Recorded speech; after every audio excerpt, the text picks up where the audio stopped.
Hi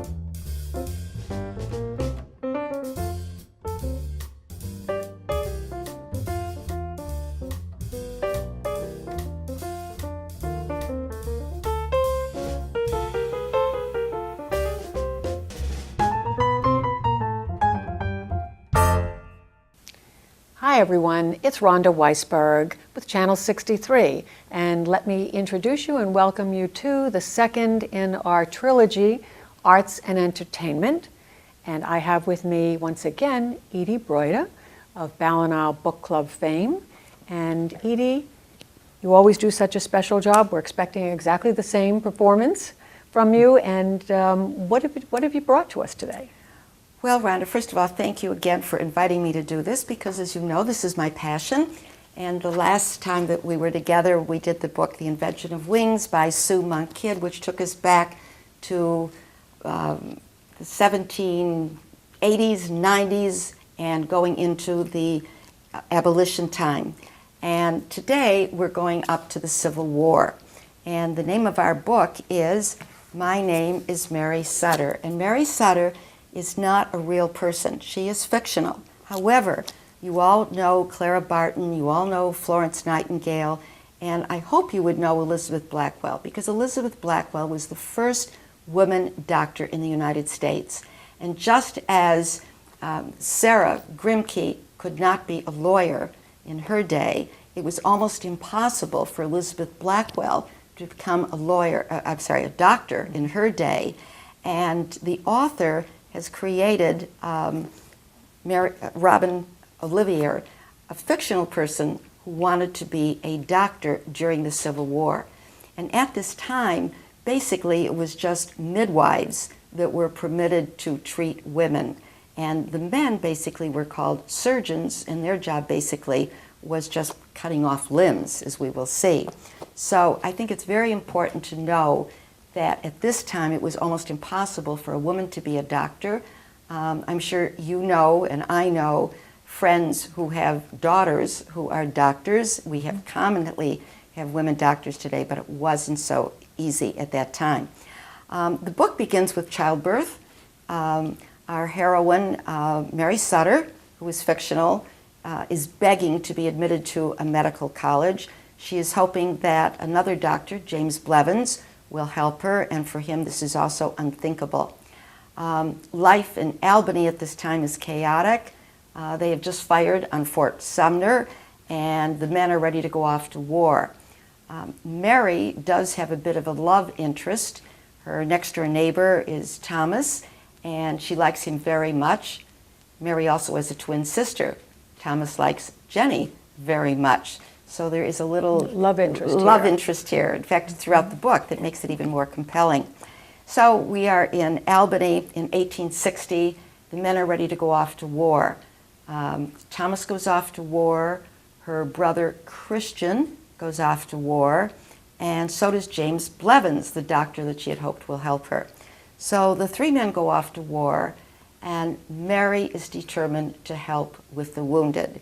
So she too goes off, tries very hard to at least enlist as a nurse. Now, interestingly enough, real history here, there's a woman named Dorothea Dix. Dorothea Dix has gone to Lincoln and the War Department and wants to bring in nurses. And unfortunately, Mary Sutter is not eligible. You have to be 30 years old, you have to be unattractive. She is 23 years old and attractive. So she is rebuffed. But she does finally get some help from a Dr. Stipp, second love interest here, by the way, and he allows her to work with him. Well, the Battle of Bull Run is a disaster for the Union cause. All of these wounded soldiers are brought back to Washington, and Dr. Stipp is totally unprepared to do the amputations. So we have a scene, wonderful movie scene, where Mary is sitting there with the book, How to Do Amputations, and Dr. Stipp is standing there following whatever she tells him to do, and so on. So it's an amazing story. We learned so much Civil War history here. It made me turn around and do some research on the times. And but you're not going to become a doctor. not Yeah. going to become a doctor. In fact, somewhere in here, I show my book groups. Here's a picture of a saw that they used for amputations at the time, and it's reinforced so it doesn't buckle. One of the things I like to do is try to bring current things with my book. And just today, for example, there was a story about an exhibition of Lincoln's writings in New York. Well, in the book, Lincoln is portrayed as a man very gawky, looking very ape-like, and I couldn't help thinking how very often some of our political friends will do the same image for President Obama. So there's much that's current, even with a book that's historical like this. Regarding love interest, I just want to point out that Mary has 3 men in her life: Thomas, James Blevin, the doctor who refused her originally, and finally Dr. Stipp. And we don't know almost to the end of the book which of these men, who all regard her highly in the book, will end up with Mary. Went out. More significantly, she does become a doctor at the end of the book. And as I said, in the Grimke sisters, Sarah Grimke is never allowed to be a lawyer, but Mary Sutter at least does become a doctor. And in our next story, by the way, we're going to move into the Depression, where again, it's not, we're very blessed today with the things that women can do. But when you read some of these historical novels and you see how very courageous women, strong women, had to fight in order to achieve their goals, I'm filled with admiration for them. And you definitely spread that word. You can't help but feel the same way after listening to you. We all would rush out if we haven't read it yet to put that top of the list, and I thank you so much for bringing this to the BallenIsles' attention, and once again for spending time with us on Arts and Entertainment. Thank you Edie. so much, Rhonda, for inviting me. My pleasure. So here we are back in the bistro kitchen. Chef just found me at the farmer's market in another state of panic. I am responsible for the special dessert tonight for our neighborhood dinner, and I looked at him and I said, "Help!" And that's exactly what he's going to do. Hi, Chef. Where are you? Right here. Okay. Right here. Tell me what we're making. Okay. Today we're going to do a real simple dessert. I'm thinking probably prep time to finish, probably 20 minutes max. Okay. It's very easy. Actually, if you ever, you can come to the clubhouse and I can show you this product. This is called the Florentine mix. And the only difference is we're just going to add some fresh, nicely toasted almonds to it. Actually, I'll let you do that with me. Okay. I get to wear gloves. Get to wear and your everything? gloves. Okay. Health code violation, sanitary. I got you. Yeah.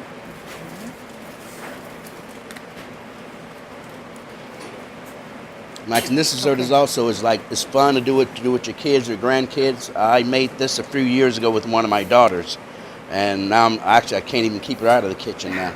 So you're gonna take a little bit. All we're gonna do is just lightly break them up in our hand and drop them in. Crunch them right up. That's it. Well, so far I got that. You got that? Okay. Now you can do is just mix it together. Just fold it in. Okay. Okay. That That's look it. good? That's look good. And then what we're gonna do is just put a little bit. I'll take this pile. We're gonna take a little pile, and we're gonna add to that one? You're gonna add to that one. How much more? No, that's it. That's it? That's it. Okay. We already got halfway going. And then, actually, I'll just move this over. So that's ready to go. And then what we'll do, we got eggs going out. Okay. We're busy here. We're busy at the bistro. It's okay. I made this little contraption. What is yours? Now, this is going to bake for about that 275 degrees for about maybe 8 minutes. It's going to be a disc. And then That's right what it's going to look like? Yeah, and you're Wow. right. And then once before it hardens, you need to take it off so it'll form for you. Now, doesn't it look like a taco? It certainly does to me. Okay, now here comes the fun part. This is what we call plating. We're going to plate this dessert. I'm going to put a little bit right here in the center. Oh, What pretty. this is a raspberry coulis. All to do is just fresh raspberries, a little powdered sugar, a little granulated sugar, and I blended it. Whipped it all And up. then what you're going to do is put it through a sieve because you don't want any The seeds in your sauce. Right. Even I get that. Actually, I'm trying to find my mousse. Okay, now what I made what I made for this, my filling, I made a Oh, it's going to sit right sit on right that. in there. That kind of holds it Yep. there? It's like a little stabilizer. I made a vanilla mousse. Okay. Now you can do vanilla, chocolate. It's very simple. Or you can do what we call, just pipe that in. Pretty. Pipe that in like that. And now this, drop that. Here's the best part. There's nothing but the fresh fruit that we got at the, The farmer's farmer's market. market. Okay, here I got some, throw in some raspberries. I got a little blueberry. With me, got a little orange segments. Little orange segments. And those wonderful strawberries that I This would be couldn't. good for July 4th. Oh, exactly. Yeah. Very exactly. festive. It's festive. It's got a lot of color. And with me, just any fruit. Matter of fact, we're even going to put a little bit of pear in here. I got some nice pears.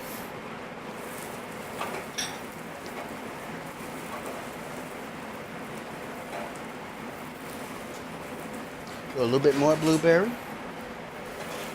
And of course, being here in South Florida, a little bit of fresh, I diced up some mango for you. Now I'm gonna come You back. can absolutely taste it just by looking at it. It's very colorful. I'm gonna play a little bit more. Look at that. Giving away all your secrets. Your Now I mom- know how all of this stuff is done. This cooking is fun. Actually, I have, during our chef's table, I have this little saying that I present at every chef's table, Oh. that the fondest memories are made when you gather around the table. Which is true. It is a true statement. Like we said earlier, presentation is everything. Everybody eat with their eyes. Beautiful. So now I drop a little fruit here and there. Add some pops of color. Something different. Well, I'm never going to be able to surpass this. Oh, That's yes. it. You know, it's fun. It's a perfect thing. And that's it. Beautiful. Got a This- good look at that? Okay. Very light. And I actually said it'll be something fun to do with the kids and the grandkids. Absolutely. Terrific. Chef Kid, thank you enough. No problem You at can have all. your gloves back. I have my gloves back. We're all done. I'm ready to go home with my dessert in hand.